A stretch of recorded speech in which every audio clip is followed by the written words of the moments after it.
guys. Well, welcome to another episode of the Industry Leaders Podcast, hosted by myself, Kim Leggett, and Dane McDonald. Today's guest is John Goodman. He is the founder of the Personal Trainer Development Center, which he launched in 2011, author of multiple best-selling books for personal trainers, and also he started the Online Trainer Academy, which is the first ever certification for online fitness trainers. Now, Dane, you actually know John personally, and I know I kind of gave a bit of a spiel about John, but do you want to kind of give us a personal spiel about John? Sure. I mean, look, John and I go back nearly a decade now. And, you know, obviously, originally we connected through the Personal Trainer Development Center, which, you know, the PTDC it's pretty much like an online global free information resource for fitness professionals. And one of the things I really like about it is it's non-biased. So, you know, basically it doesn't matter, like he'll get experts in yoga, in nutrition, in training. He's not attached to any kind of, you know, methodology. So John actually originally reached out to me back when I was trainer Dane, would have been about 9 years ago, and asked me to contribute some articles. I think one of them was on training physique athletes. And then one of them was on, you know, optimizing fat loss for corporate executive clients, because those are kind of two of the niches that I was working with back in the day when I was training clients. And kind of we just developed a relationship from there. Obviously, was based in Toronto. I was based in Sydney. You know, we connected several years back in Hawaii and caught up then. And look, we've kept in contact ever since. So his original website is great. The OTA, the Online Trader Academy, he launched, I think, in 2013, 2014. And that was actually pretty much the world's first online certification program for personal trainers wanting to become online trainers. And, you know, obviously the last 12 months, it's grown leaps and bounds. I think they've done over 35,000 students on that over the last 7-8 years. Yeah. And I've always said, like, if you're a trainer and you're wanting to learn about how to take your business online, go and learn from the OTA. These guys are by far and away the best in the business at what they've done. And the good thing is that they cut out a lot of the BS, a lot of bullshit, you know, and kind of show you how to build an online business with social media, but also without it, and kind of dispel a lot of the myths. So I'm really looking forward to it.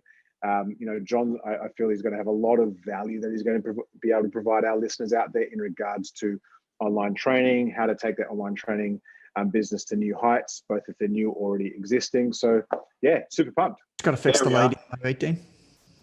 That's all right, mate. How are you? Ooh, I can't hear you. I think that's my fault. There we go. We can hear you. I got you. Yeah. It was my headphones. I've been on calls all day on and off. And when I do that, I switch my headphones a lot because I've got just, I don't know, stupid work stuff. Totally get it. Look, this is obviously, you know, Kim, she's our PR and community manager. This is my longtime friend, John, and the founder of PTDC and OTA. And yeah, how you been? It's been a while, mate. Yeah, dude, I'm good. We're living in Mexico for the moment, for the foreseeable future. When did you do that? Well, we got here in December. We were only going to be here we were originally going to be here January and February. Then we decided to come in December. And now we've decided to stay until May. Wow. I'm hearing through like friends and that in Toronto, it's a hard lockdown at the moment. Toronto's a hard lockdown. Like you'll get a ticket if you go outside. Yeah. And it's winter. Well, and it's winter, right? You get stoned. It's like you get snowball stone at your face. Yeah, man, it's pretty rough there. So we're like, there's no fucking point in us being back home. No. Our house is looked after. Like we have a family member living there. So whereabouts in Mexico are you now? We are in a little town called Sayulita, which is on the west coast. It's like 45 minutes an hour south of Puerto Vallarta. Okay. And it's just I'm not too familiar with Mexico. I went to Playa del Carmen and Tulum in December of 19. Okay.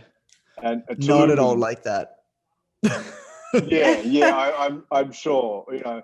All right. Well, thank you, John, for joining us on the ILP podcast. Now, to our viewers who aren't familiar with you, can you tell us a little bit about yourself? When did you get started in the industry? Kind of a bit about your background, your journey, and then what are you focusing on these days? I know there's a lot in that question, but you can take it step by step. I'll be really quick and succinct. Okay. I was a personal trainer basically from the minute I turned 18 years old. I was a personal trainer at the university gym while I was studying kinesiology. I was a trainer for 3 years at the university gym. On my route to be a good Jewish boy and become a doctor. And as your mother expects you to. As all Jewish mothers and fathers expect them to. And then when I graduated university, I figured I'd train full time before I basically went back to school. At that point, I was going to do an advanced, I was planning on doing a master's and PhD in advanced muscle physiology. That never happened. But somehow I figured out how to write stuff on the internet instead, which is like completely different. But I was training full time in a gym in Toronto, in a boutique gym in Toronto, and I was doing reasonably well. You know, I was young, I was single, I had lots of time. I was reading a lot, I was studying a lot. I figured out really early on as a trainer that if I studied and learned marketing and business, that I could basically leapfrog all of my competitors very, very quickly. So within a year and a half of personal training full time, I doubled my rates. I was promoted to the senior trainer of my club and was earning a salary from hiring and onboarding and teaching the other trainers. I was earning commissions from referring my overload of other clients to trainers. And I was training 40 hours a week, which is all that I wanted to train, and charging as much as you could charge in Toronto at the time, which was $97 an hour. This is in 2008, 2009. Was it out of Good Life? No, I was never a Good Life. I was always at a boutique studio called Body and Soul Fitness. At that point, there was only one of them. Now there's three. When they went and opened their flagship location, which was a like 10,000 square foot location, I moved over there and basically took over the senior trainer at that club. And there was, I think, 10 trainers at a time. But yeah, it was a smaller studio in a much higher income region, which was a great place to work at as a trainer.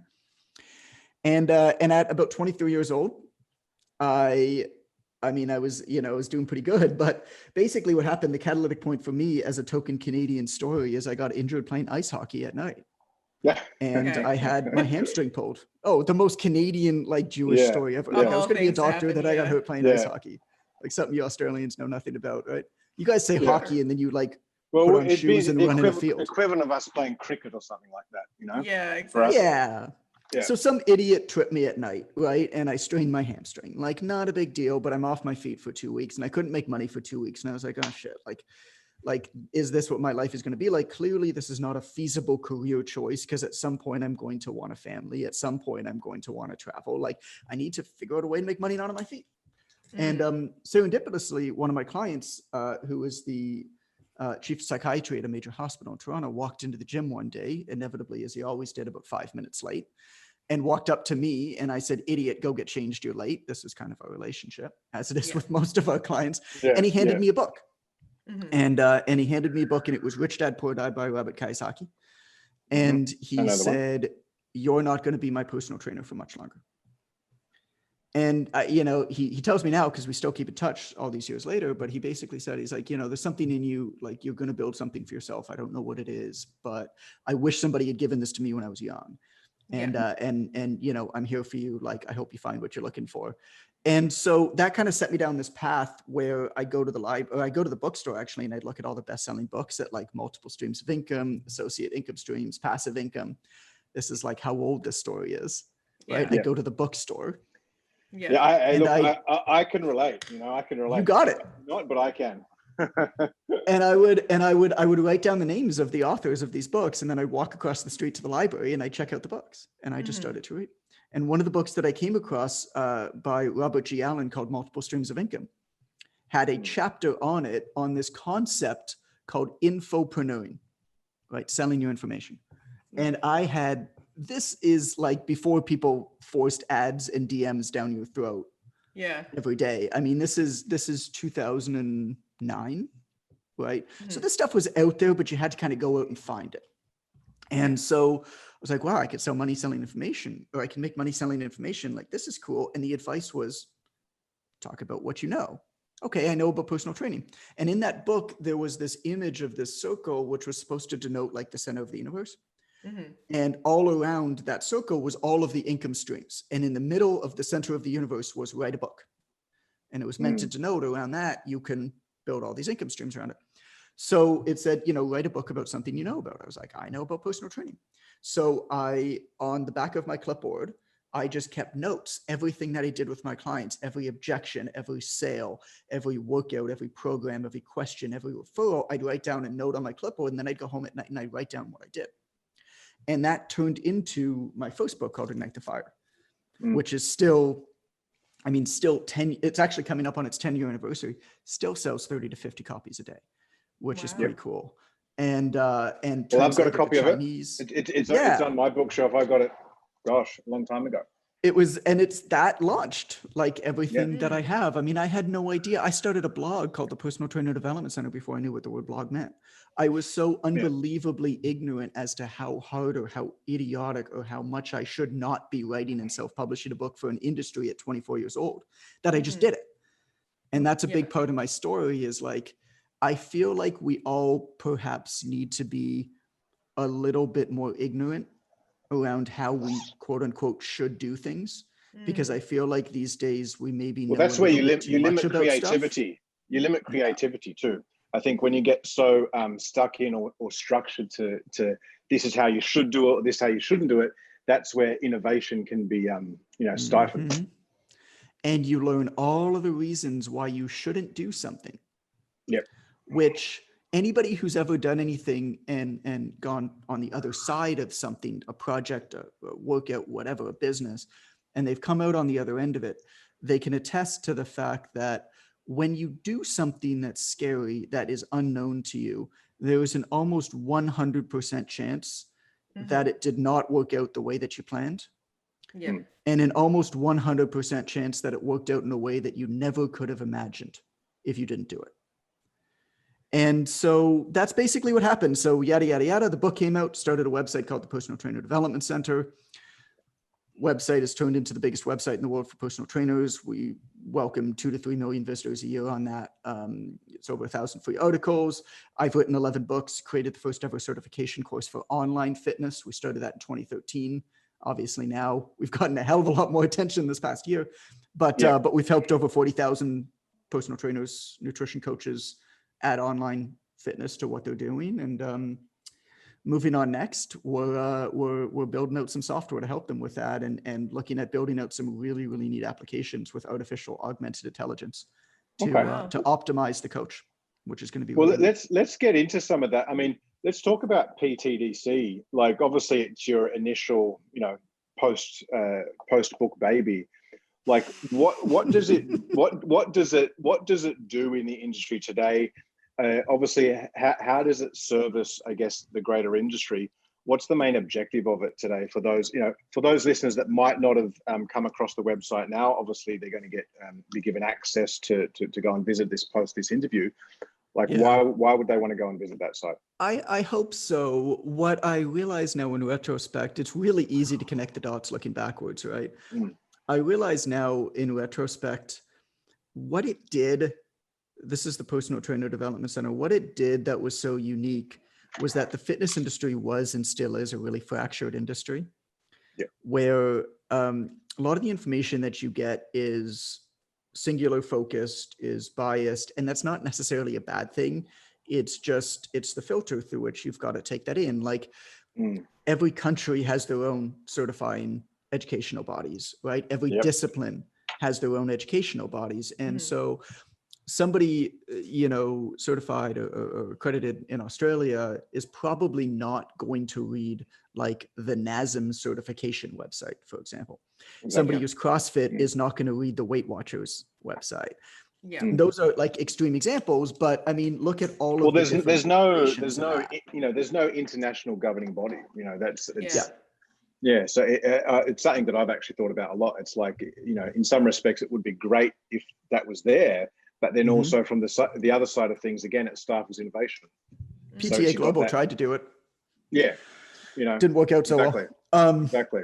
I mean, they're doing fine, but like, it's certainly not an international, global body. But so what the PTDC did, like I said, working backwards, is it evolved as the Switzerland, right? It basically said, we want to support everybody who supports clients with their health and fitness. I don't care if you're Zumba. I don't care if you're CrossFit. I don't care if you're a bodybuilder. I don't care if you're a strength trainer. You're probably going to like go along some of those along your journey anyway, and kind of go back and forth, right? Physique, whatever it is. What I want to do is I want to get a platform that's going to bring the brightest voices in all of these disciplines and get them all to contribute their knowledge and their wisdom and their insight in one place, and solve these problems in more general and more specific ways, right? And learn from each other. And so that's kind of what happened. I mean, for years, I just tried, this is, Dane, how you and I got to know each other. I just tried to talent scout. I was like, who out there is great? And then I couldn't find them. So I talked to you, Dane. Yeah. Yeah, or and contributing articles exactly back. Again, like everything that you've said from your own PT story to doing clients, like totally resonate. Being there, worn that hat, and totally get it. So you'd say like, and I mean, for me back in the day, when we first connected and looking at the site, like, I think you made a good point. Like, there's a lot of the stuff on there that maybe philosophically didn't resonate with me, but there's a lot of stuff on there that did. So I think having it's always going to happen.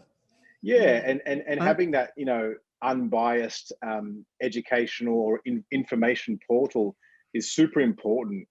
Especially today, I think like it's like you said before, people can go set in their ways, and sometimes you get this whole guruism thing that comes with it. And we've seen lots of those over the last few decades, right?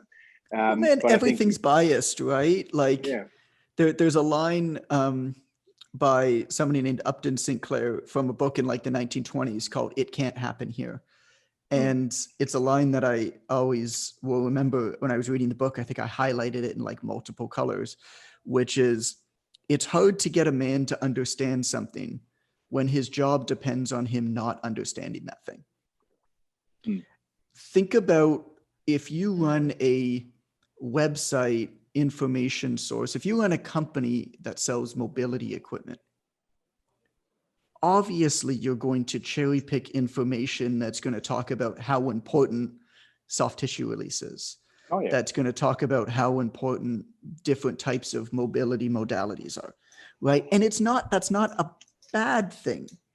Yeah. But as a consumer and as a trainer, as somebody who's educated, like you've got to, as somebody who's educated, somebody who's responsible for educating others, right? You've got to understand. And the first thing you do is say, okay, where's the bias in this? Because everything comes with that. And put it through that filter and be able to say, okay, well, like this is the context through which I'm reading this information through. That's kind of it. It's not a bad thing. It's not a good thing. It just is. So you on the website now, I mean, I know you've got over 1,000 different kind of free bits of information out there, articles for fitness professionals. Like how often is it getting updated? Not as much as it should.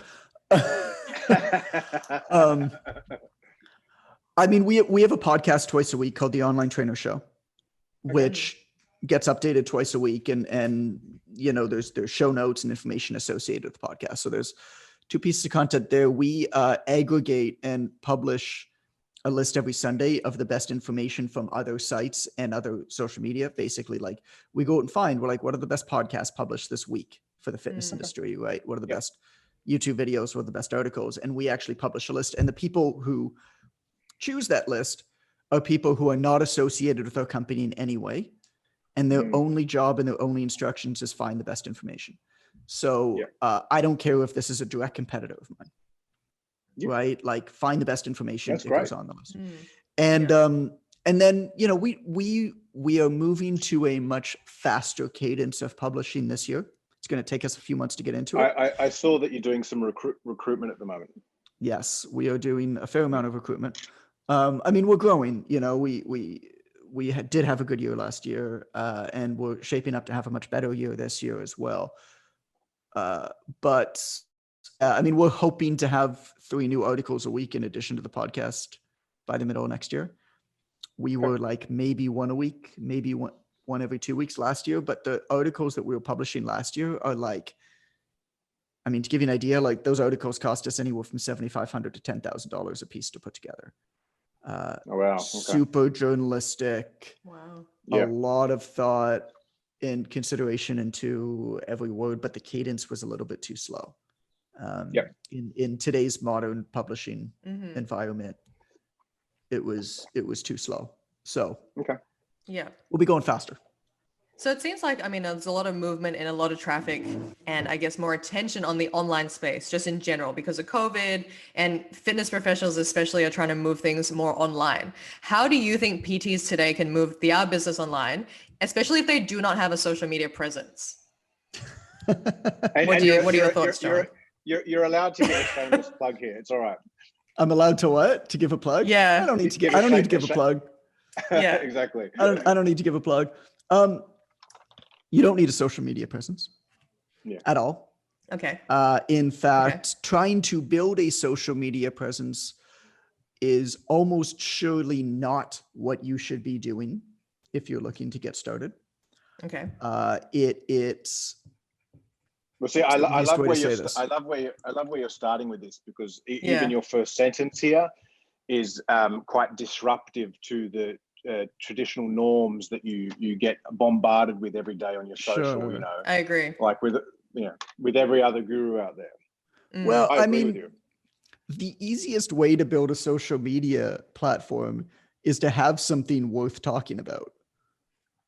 Yeah. A lot of people never build anything worth talking about because they're so busy trying to get people to talk about them.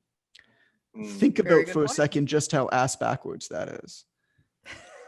You actually literally have never gotten good at what you do or built anything special because you're so busy trying to get people to pay attention to you. Yeah. That was one of Charles Poliquin, rest in peace. But it was one of the things that he really taught was like, get results first before even worrying about the rest of it. And that was something like for me as a young PT, like you, I built my brand and business pre-social. Right. And it was built off just being good at something. It was harder, right? It was way harder. It was harder. It was way harder. And I feel like it's too easy to do a bad job these days.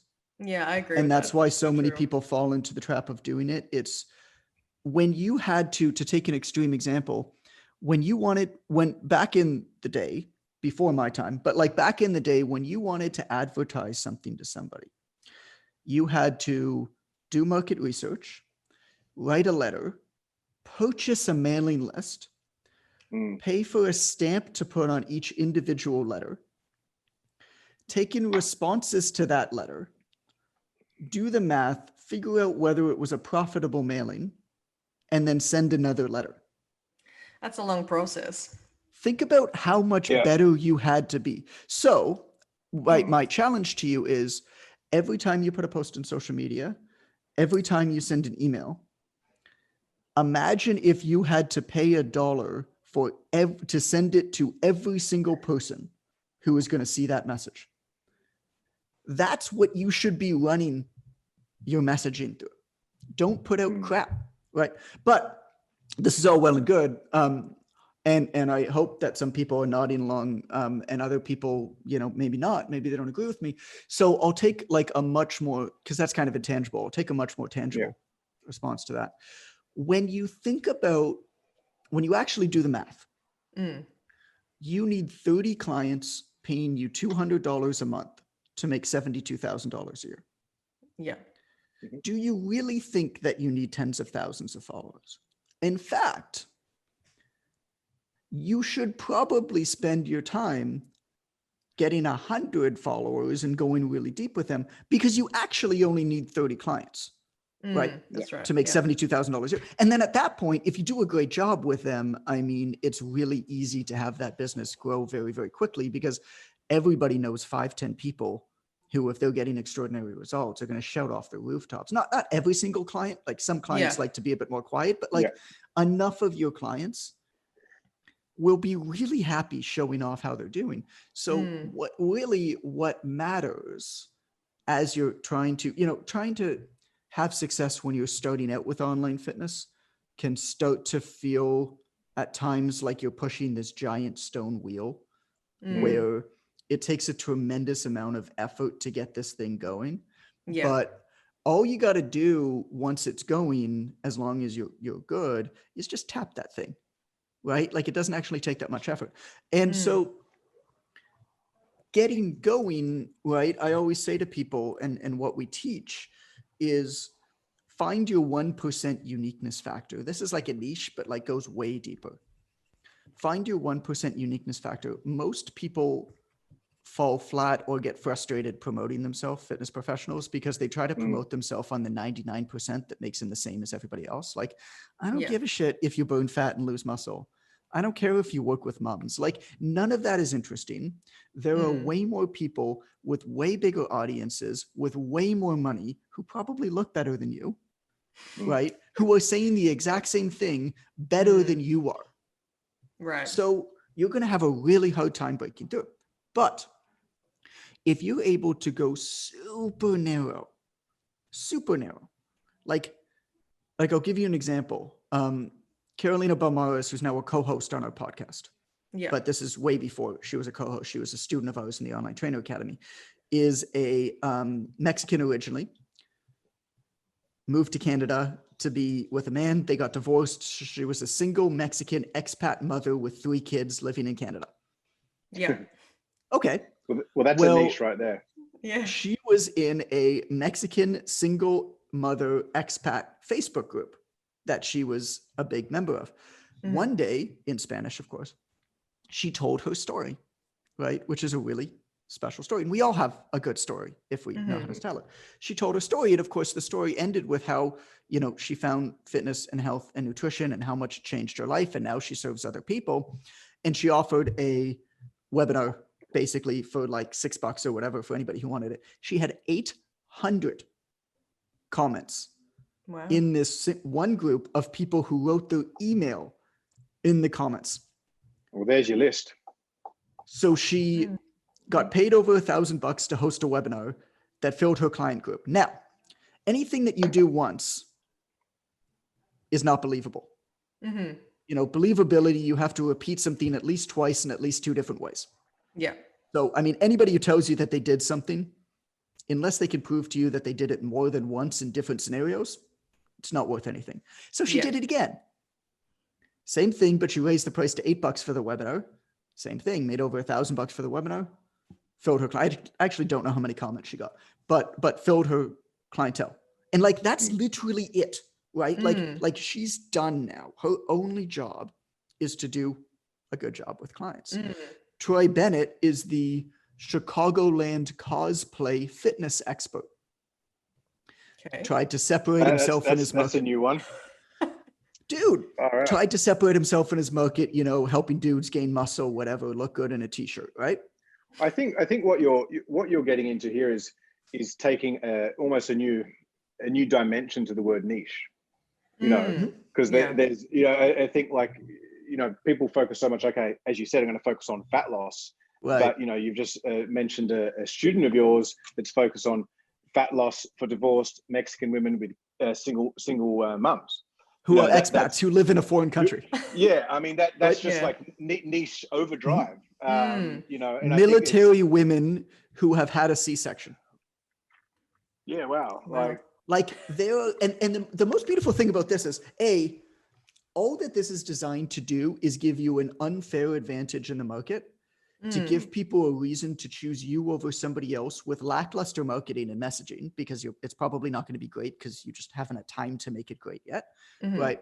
So that you can get started and do a great job with these people. Like once you get your first 5 clients, you should be rocking. But getting those first 5 clients is a big stone wheel.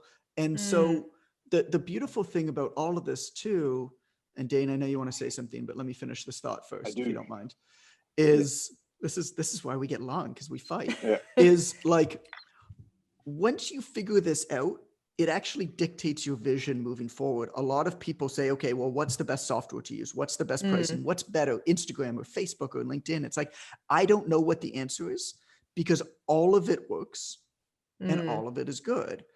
What you have to do is you've got to actually work backwards and let that dictate your vision, right? If you know that the clientele that you're looking for is of a certain, like if you know a lot about the clientele that you're looking for, you know what to charge them, you know where they are, you know what language to use, and you know what type of program to deliver them, right? Because you know how busy they are, you know what they need, that kind of stuff. And more than anything, you know what to avoid. Like, I feel like having a really firm understanding of exactly what not to do is probably more important these days than thinking that like this, everybody is diluting their efforts these days, trying to do so much. Like, well, if you know that your people are only going to be on TikTok, or your people are only going to be on LinkedIn, or whatever it is, it's like, all right, that's your home base. Crush that for 6 months. There's no way that you're going to fail. And don't even, who cares if other people are having success on other platforms? Right? It doesn't matter. Well, I think that's the big thing that, you know, just hearing that, and I'm sure for a lot of the listeners, is a lot of trainers these days, they try and follow let's just call it the 2020-21 approach to online fitness success, which is one. What's that? Well, they'll before choosing a niche, or actually, you know, narrowing into who they're going to target, they choose a medium. So they'll go onto Instagram, they'll go onto Facebook, they'll go onto LinkedIn, or they'll go onto all of them. They'll then go out there and just, you know, spit out all of this stuff, trying to, you know, land grab, you know, all particular type of clients or followers around them. But as you said, you know, they might have 10,000 followers, but their ability to actually monetize that following is very, very minute. You know, I tend to look at, like, if you look at a lot of strong fitness brands out there, your brand, our brand, Precision Nutrition, stuff like that. These are companies that, or brands that might have, you know, 40, 50, 100,000 followers on social. They've been around for a decade plus. You know, that's 1/10 of Johnny Online Trainer that's got 1 million followers. But the revenue that these brands are deriving far exceeds. And we've put so little effort on Instagram, it's comical. Like PTDC is what, 72, 73,000 followers. It is not a good account. But like, our product is so good that people join it. And that's my point. We have put so much time and effort and money into building the best product and service in the world for what we do. That people come and join our Instagram one thing, account. you know, with you know, I remember from getting books and stuff like that from you in the past, like you would, you know, I think one of your strategies I recall was when they signed up, sending them out a free item or a free book or a free, you know, stuff like that. Like, that's, you know, that added value, you know, that's going to increase your lifetime value per customer. It's going to increase your conversion rates because you're going above and beyond, you know, your industry peers. On the topic of it's not very hard to do a better job at customer service than most other people. It's the bar is not set very high. I've always had a saying: people will come for the results, but they'll stay for the experience. That's cool. So true. You know, and especially for trainers, that was one thing. You know, when I had gyms and trainers working through it, it's like, when a client's been with you for 3 or 4 years, like, there's only so far you can get them, right? You know, like, if you've got a client, you're training them 2 to 4 times a week, and they're training consistently for 3, 4, 5 years, like, you should be able to get them within, you know, great levels of body composition. You should be able to get them much stronger than the average person. So unless they want to go to the Olympics or do a physique show or something like that, they're staying with you because they like you. And they like the experience. They like how you make them feel. They like everything that you do outside of that one-on-one session or that one-on-one Zoom consult when you're doing it with them online. The random WhatsApp message, you know, they stuff like that. And they like what they feel like it says about them that they work with you. I think that needs to be stated too. I think a lot of trainers probably wouldn't admit this to ourselves, but one of my favorite, I have a whole bunch of objective filters, basically. Like, to me, what's true is all that matters. It doesn't matter what I want to be true. And so I have a whole bunch of filters and questions that I basically run information through to help me figure out what's true and what isn't true. And one of them is, if I'm really, really honest, what would I say to this? You know, because if you, it's like Seth Godin always says this in presentations. Go ahead, everybody, put up your arm as high as you possibly can. And everybody puts up their hand, and he's like, okay, now put it up a little bit higher. Wait a minute. I just asked you to put it up as high as you can. And so if I ask you, you know, if you were to be really honest with me, what do you think about this? go around the circle. Okay. If you were to be really, really honest with me, what would you think? What do you think about this? And if we're really, really honest, as personal trainers, nutrition coaches, however you want to define yourself, strength coaches, whatever makes you feel good about what you do. Your title, whatever makes you feel good about whatever your title is. Because of whoever you want to be compared to in your own head. It is a lot of the reason why people hire you is because of the self-worth that it provides them, because how they feel it makes them appear to others. Yeah, makes sense. And 100%. that's not a bad thing, because you consider referrals, completely off track, but consider referrals, for example, a place where a lot of trainers struggle. A lot of trainers struggle because they feel like referrals are some sort of an economic transaction, and they're not. Providing some sort of economic reaction as a thank you after the fact is a nice gesture, but economic incentives, gift cards, discounts off your services, all that kind of crap, does very little, if actually could do negative, right, to dissuade referrals, because there are social norms and there's economic norms. And when you understand the difference between the two, you understand that if you conflate the two, they actually oppose one another. A lot of trainers conflate the two. The reason why people refer is because everybody wants to make it seem to their community, to people they want to show off to, that they're in the know, that they figured something out, that they're better in some way than somebody else. If you can figure out a way to design a system, and we'll go way beyond this conversation, but I talk about it in some of my books, programs, stuff like that. But like, if you could figure out a way to design a system such that a person, your client, can boast to people that they want to show off to, that they've figured something out, or can afford something, or have access to something, or have gotten results, they're going to shout off the rooftops about you, right? This is how you, what's called persuade people. It's not persuasion, it's persuasion. You're planting that idea. Telling somebody that, hey, if I'll give you a gift code if you talk about me. Like, it's like, okay, send me a customer worth thousands of dollars and I'll give you $20. How does that sound?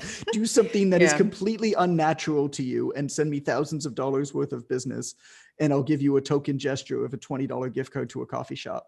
It's like, it's not really a fair trade if you actually think of it in an economic sense, and it should not be an economic trade. Yeah. But a lot of PTs wouldn't ask for a referral. They feel whether it's embarrassed, or they feel like they're asking for too much from the client. Like, how do you bridge that gap for the PT that wants the referral, but how do you ask? How do you ask in the best way? Great. I don't think I ever asked for referrals when I was training clients. Okay. Great PTs get them because they get great results, because their clients want to show off great results, and people say, how the hell are you doing it? I think there is, particularly for online trainers, I think there's tremendous opportunity to celebrate your clients publicly. Even if your clients don't want to have pictures or have pictures published, you can aggregate celebrating your clients. A lot of our students, for example, will take total weight loss every week or total pounds lifted and put up a weekly franchise celebratory post on whatever social media is their choice and say, hey, amazing news. My executive dad clients lost 27 pounds and 6 inches this week. Such amazing work. Look, I've got spots for 2 more. If you're interested, send me a message. Like, so you can do it in aggregate. For online, but what you can also do, and what I love doing, is providing clients with tokens, with tools to talk about their success. I used to have an award, just as an example. I used to have an award for my clients. It was, can I swear on this podcast? Yeah, you can. Okay, so it was called the half Swear badge, away. called the hard as fuck badge. Yeah. And I created it in, this is how old this was. I created it in Microsoft Paint. It was awful. Yeah. And I printed it on a piece of paper and gave it to the client who was half that month. And then I wrote up a short blog post about them and about how great they were, and took a picture. That award got me so much business. And it made all my clients work harder because all my clients were like, oh, was that a half workout? Was that a half workout? And then when I went online, I actually created the JUG Award, which I called the John Award for recognizing greatness. And I gave it to other people who recognized that I was great. And then I got more people writing blog posts about me because other people wanted the JUG Award. That was kind of funny. That was a funny award. But like, can you celebrate your people? Can you give people a reason to talk about you in social situations? Can you write a handwritten postcard to your client that they're going to display? Right? Like something personal. Anything like that. Yeah. It doesn't cost much. Talk to us then more about OTA, because I mean, I've always, the last several years, whenever, 7 years now, whenever trainers have come to me or come to us wanting to learn about online, I'm like, look, there's really only one place to go and learn from. It's the Online Trainer Academy. So talk to us a little bit about that, because obviously that, that came after PTDC. Like, tell us a little bit about kind of, because you've been so ahead of the curve when it comes to online training. Obviously the last 12 months, it's become such a big thing again in our industry, and something that, every single trainer out there is probably wanting to get some tips on. I'm kind of pissed off about it, because now everybody and their dog says that they can help you build an online training business. Yeah. Well, exactly. It's like we were doing this for 7 years before anybody else was, and now everybody's like, oh my God, I could do this too, and it's just confusing the market. It was great when nobody was paying attention to us. That's actually one of the ways that I do business is I try to ignore publicity for as long as possible. I don't really want people to know what I'm doing or how well I'm doing. That creates a lot of problems. And so, I mean, the Online Trainer Academy is OTA. I mean, you can Google it if you want to learn more, but basically in 2012, I did business backwards, again, connect the dots moving backwards. I wasn't smart enough to know that I was doing this back then, but I didn't know how to build a business. And so I didn't. When I started my website, what I did is I created a website, and then I was like, well, I should figure out a way to make money with this.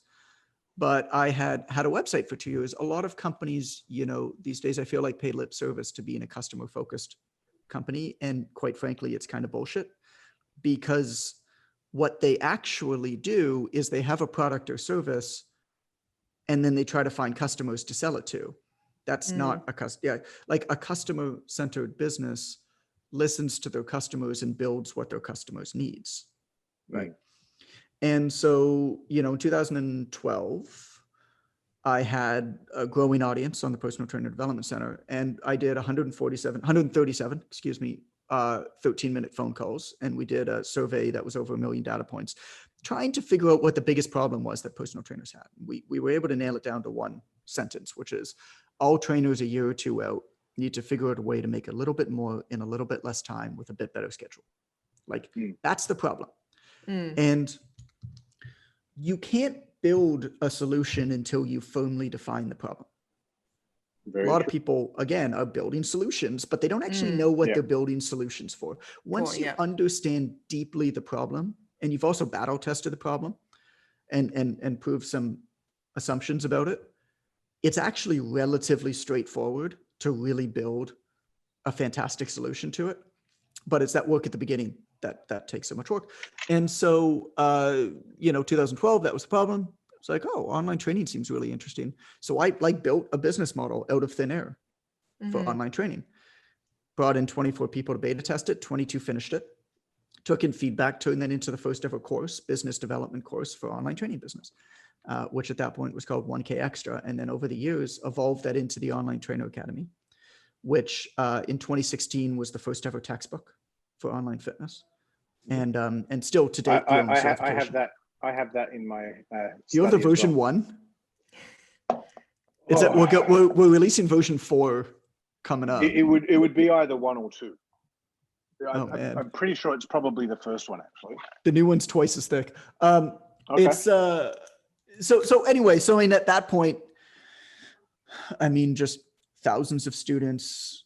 We hired the senior course developer at Yale University. We've had PhDs in distance course learning design. So like not just not just watching people have success or don't have success and making improvements, but like actually paying a lot of attention to the learning styles and the application of the materials as well. And yeah, man, it's been a fun journey doing that. It's coming up on its 7th-year anniversary now. And I mean, if you were to give, like, I guess two key takeaways for, you know, listeners out there that, you know, trainers or people that are starting to become a trainer, that this course would teach them or help them with, sure. What would they be? Yeah, I mean, look, the goal of the course is quite simple.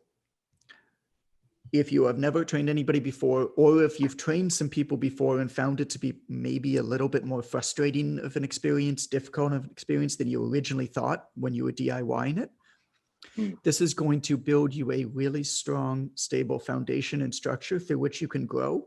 And it's guaranteed to get you to at least $1,000 a month within the first 90 days, or you get your money back. So, I mean, that's 120% return on investment guaranteed, or your money back. And there are 2 golden rules through which the course operates. The first is, how would this look like if it were easy? We make things way too complicated these days. How would this look like if it were easy? And so, and these 2 golden rules run through the entire program. So basically you've got mindset, business structure, client care, marketing are the 4 modules.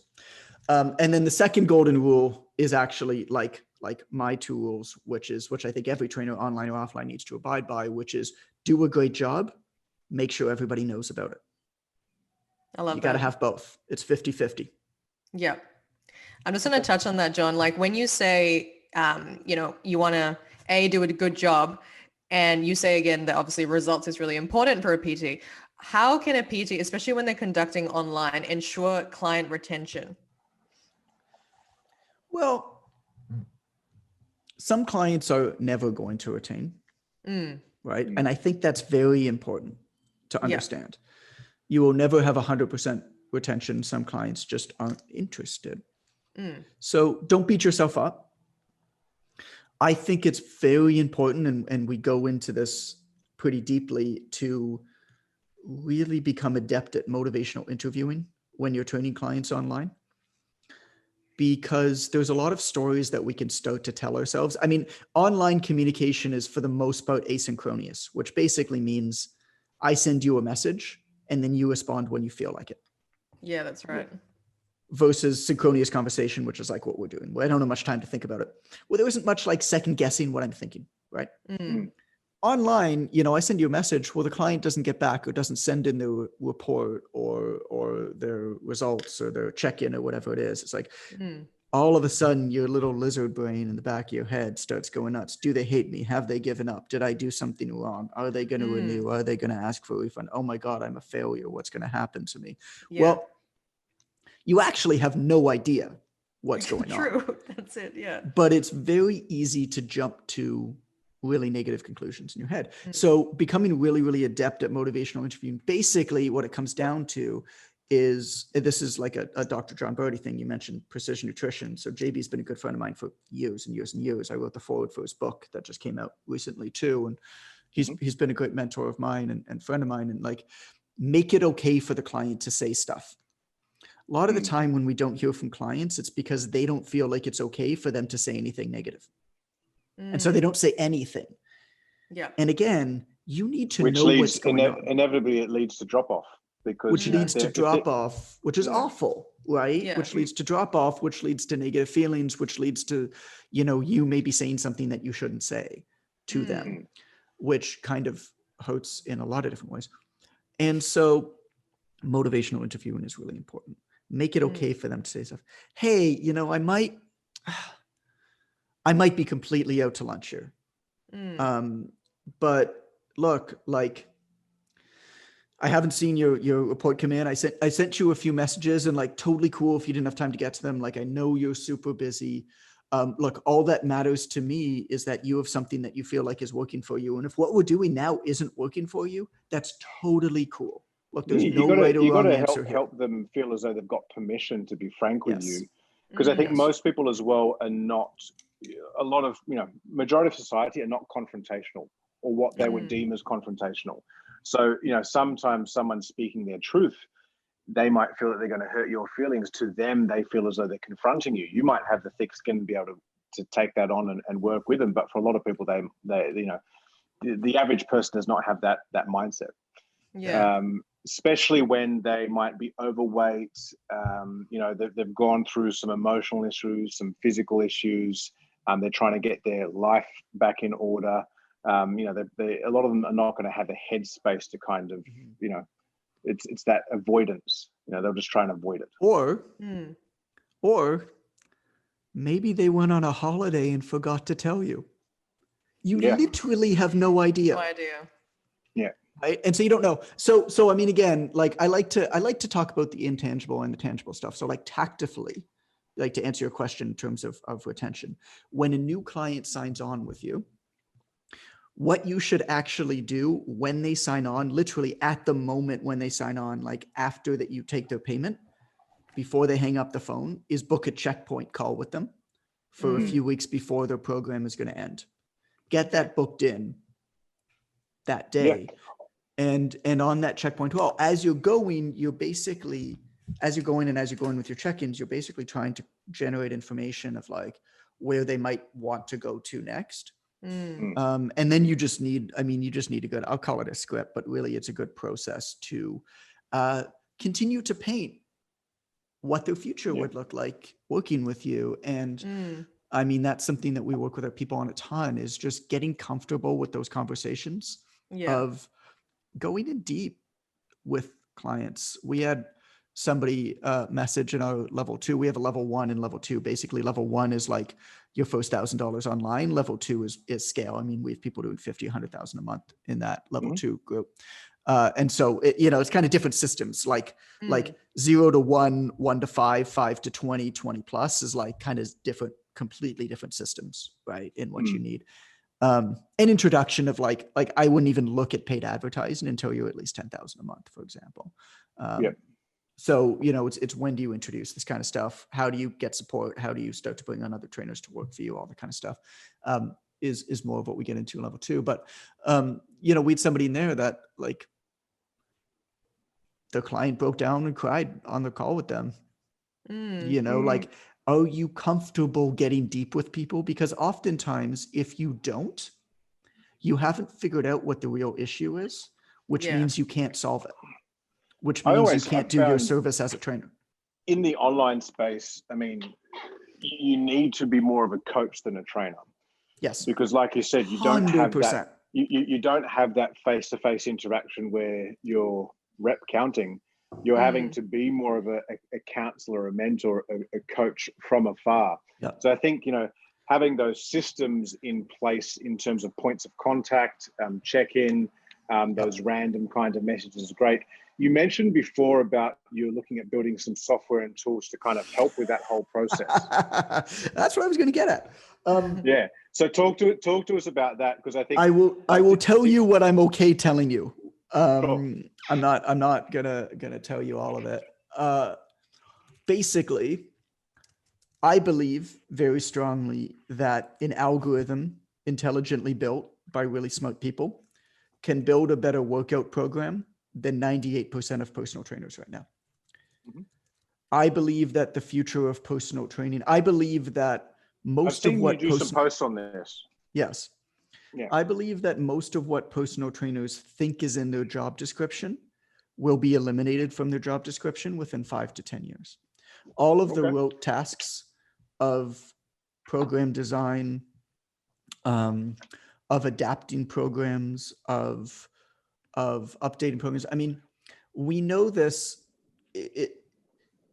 You will do much better by having, and everybody will do much better by having the smartest person in the world at building programs, build a program for everybody. It's funny that you say this. Having because, everybody do it. Yeah. This concept is something that we actually kind of discussed internally and thought about a few years ago. And I believe there will come a point in time too, because I mean, I think a lot of it is just, with AI and algorithms, you need data. Yes. for it to be self-evolving and to Yes. do all that. So like, is it well, you don't necessarily need self-evolving. I don't think you need learning algorithms for this. Like, I don't think you need any of the deep learning stuff. I think you just need a really brilliant if-then algorithm that you continue to improve. Because what that will allow the trainer to do, I mean, imagine like if simple things. If like you wake up, your watch shows your HRV is lower than normal, your resting heart rate is up. right. Today you were scheduled to do a leg session. Having some sort of software that could potentially reduce the volume of the workout by 30%. Exactly. Yeah, I agree. That is definitely like that is the future when that comes. Computers do that way better than humans do. Yeah. Right. Even all of the calculations and the mathematics to progress or regress programs based off of inputted data, computers do that better than humans. Most humans are too lazy to do it, don't even know how to do it, or simply don't have the time to do it, right? Computers are way better at that. And so I believe that the fitness professional will evolve into more of a compassionate fitness care professional and less of a fitness counselor. Yeah. A fitness therapist. And I'm really optimistic about this because I think that it will create a lot more salaried jobs, a lot more reliability for people working in the fitness industry. I think that the salaried side of things is super important. I mean, our industry, when you think about it, really PT's only been around for 2 decades properly. Yeah, it's like new. Properly. So if you compare it to, and I discuss this with people all the time, if you compare it to accounting, solicitors, these have been around for hundreds of years. So their industries are far more evolved. It is the norm to get a legal degree and then go and work for a law firm and get paid a salary. And then maybe one day you work your way up to partner level and you earn the big bucks. In the PT industry, we haven't had that. In fact, it's really only been the last few years with the rise of maybe our generation of PTs that have built names and gone and built boutique gyms and businesses. Sure. Where that you've gotten more of the salaried component to the fitness industry, which to me is making it more of a stable industry and a realistic career path for people that are passionate about health and fitness. Think about what it takes. It has to go that way because think about what it takes to be a successful personal trainer today. You have to be in good shape. It's not necessary, but it helps if you're good looking. As much as we don't like to admit that, it's kind of true. It's not necessary. I've always said, like, look, sex sells. In the fitness industry, sex sells. Whether you like it or not, it does. That's the reality of it. So you've got to be in good shape. You've got to be good at marketing, entrepreneurial, good at sales. You've got to be good at science. You've got to be empathetic, and you've got to be energetic and outgoing. That describes a human that literally doesn't exist. Yeah. So it shows you why the lifespan, if we look at a lot of the personal trainers that come to us to get qualified as PTs, 3, 4, 5 years on, they're still in the industry and thriving because they've learned, they've learned these philosophies, methodologies, and processes to have a sustainable career. Having all of those key things that you mentioned, it's a dime a dozen. You might have that in your early 20s, but when you're in your, I'm 38 now. You're 38. I know, but I've got 6 kids, right? So getting on in years, man. I know. But one thing that I do have is I've got 6 kids. So, the energy and the time involved in being Dane, the family man and the dad, is very different as a fitness professional than it was when we first met, John. It's night and day. When I had no kids, my life, I was selfish. I could do whatever I wanted, whenever I wanted. I could. I think you were about to have your first, if I remember correctly, when we first met. I was actually. Yeah, you're right. I remember. So I mean, to kind of round this out, I dream of a future, and I'm going to build it. But I dream of a future where where personal training is an eminently human profession, where what we do is best described, and this is like the fluffiest thing ever, but is best described by love.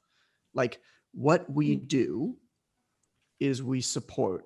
What we do is we're not in charge of building the programs. We're in charge of delivering the programs. We're in charge of giving people the time and the space and the attention that they need to help them succeed, and doing all of those things that only really humans can provide to other humans, and not doing any of the crap that we can't. I mean, when you go see a doctor, like, you need to, the best doctors are the ones who spend a lot of time with their patients, right? Imagine now if you can combine the most passionate, the most outgoing, energetic, caring fitness professionals with the best programming in a way that one human could never provide before. I think it's going to be a beautiful thing. It's pretty much taking away the bulk majority of the trainer's admin, so that they can just focus on that person-to-person interaction. No trainer should ever do any admin. I mean, that's just the reality of it. But nobody, I mean, this has been a frustration of mine for a long time. You try to tell a trainer that they need to develop their business acumen in order to be successful. They're like, well, hell no, I'm going to do my 6th certification in post-rehab. Hey, why can't I get any clients? It's like, because you've actually never read a single book about business or marketing, but you have 15 certifications. Like, do you not see that there's a disconnect here? Yeah, but I feel like I'm just going to do this one thing first. Like, I've been teaching business development to trainers now for 8 years. And I can tell you that every single sale we've made feels like we're fighting a bloody upstream battle, because it's just so hard.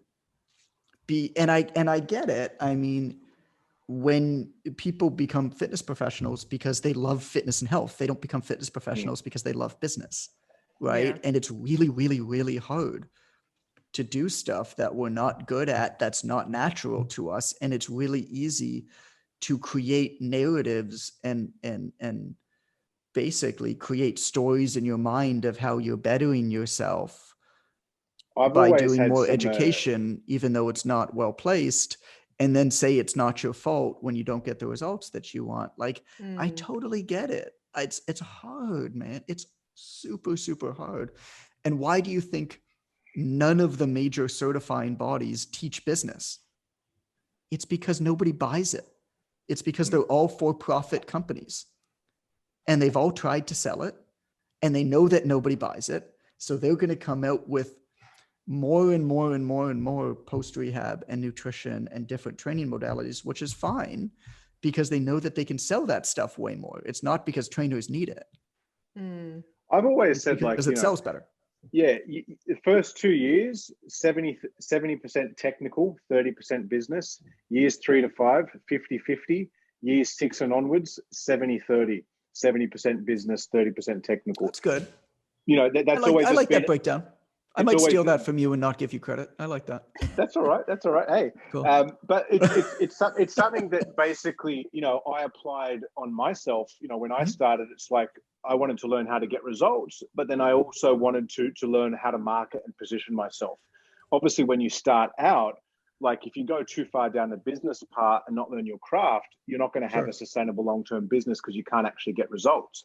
But then conversely, if all you do is become a certification guru, and I've seen many of them over the years, it's like, I'm just going to do this nutrition course, this training course, this mobility course, then maybe one day I'll do this business course. It's like, no. But I think the problem with that is that people are trying to find that unique factor that you're saying, because, you know, if everyone's just catering to Gen Pop, they're like, well, I need this certification under my belt so that I'm that rehab specialist. You know what I mean? So I feel like that's why it's what I see all the time is that all these PTs are just getting cert after cert after cert, because that's what they're trying to find as their own niche, because they don't know what it is. but they, what it is the story that you have. And it doesn't necessarily have to be you. Len Jones is a good example of that. His mother died because she was unhealthy. He's lost two sisters. One of them was a car accident, but he's lost two sisters.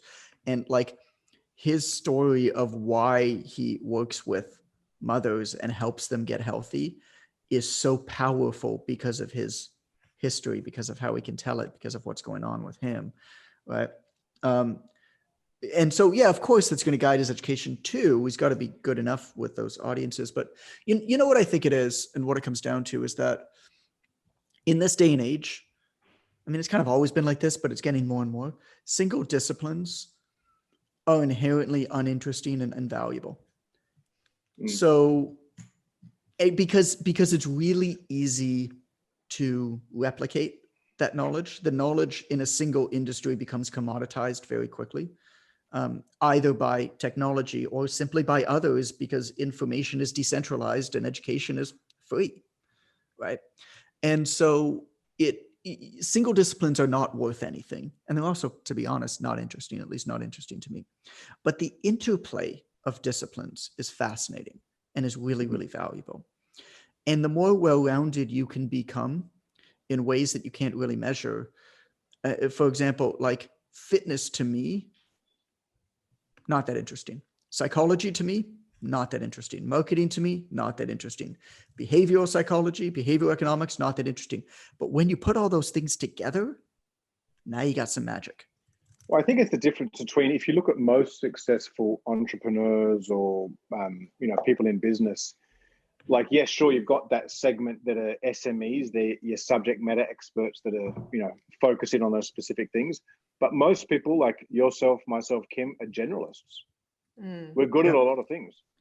Well, and you got to be good enough at something. Yeah. I mean, Dane, you're pretty exceptional at like the fitness thing, but like I'm not. But you got to be good enough at something, and then understand that at a certain point in time you have a decision to make, and part of the decision represents a trade-off, because the marginal gain in rewards for further improvement in knowledge in something you're already good enough at. It's like people that chase a PhD when they don't need it. Yeah. They don't need it to monetize their product offering or the knowledge that they have. So then it becomes a really interesting trade-off, right? Like I decided for myself that I was good enough. Law of diminishing returns. 100%. I was good enough at this fitness and nutrition thing. Yeah. And it doesn't mean that I'm not going to try to get better, but I'm not going to try to be a world-class expert at it. Right. And so what else do I need? Okay. Well, I need to know how to get people who are way smarter than I am to work for me, because we have an online fitness program specializing in training personal trainers. We have some of the best programming coaches in the world working for us. Right. So they're way better than I am. And I'm actually a client. I don't work in the company. I'm a client in the company that I run. Right. It's great. It's a fantastic way to live. I mean, the same thing with business. Like I dug really deep into behavioral economics. Cool. I feel like now I know enough about it. Yeah. And now I'm moving on to artificial augmented technologies. Right. I read 7 books already this year. It's January 19th. I've read 7 books on artificial intelligence this year. Wow. I feel like I probably know more than 95% of the people on this planet on the subject. And I know enough now to be able to guide a team to build a tool. I can't code the thing, but I can speak the language enough, right? What's next? I don't know. But like, it's that idea of how can you start to combine all of these things and get to know enough of these things in just fascinating ways. And in the interplay of them is what's going to give you that big advantage. As a fitness professional beyond, because like, let's be honest, most people aren't going to be online trainers for the rest of their lives. Exactly. And I think like, talking about, augmented technology and stuff like that, like 2021, what does 2021, what does the rest of the year hold you? I think you've kind of already touched base on it anyway. Minimum viable product is what it is. Yeah. I mean, we're building out. We're growing fast with the Online Trainer Academy certification. I mean, we're continuing to just make that better and better.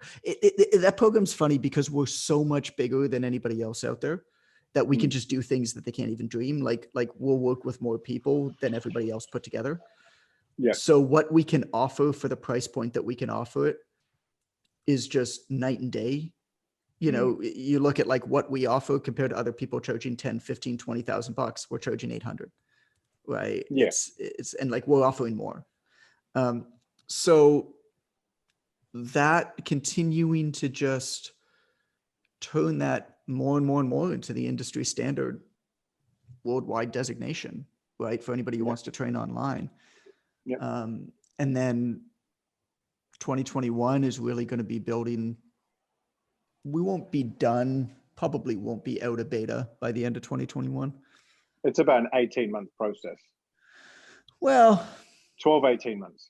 At least from the research I did, but that was 2 years ago. So, yeah, I mean, we have all the team. The difference is that we have the community and the platform already that, we'll be able to get this thing tested and turned around and get the data very fast.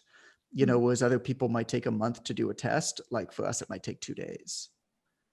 So we should be able to turn it around at the lower end, but we also want to do a really good job. So, I don't know.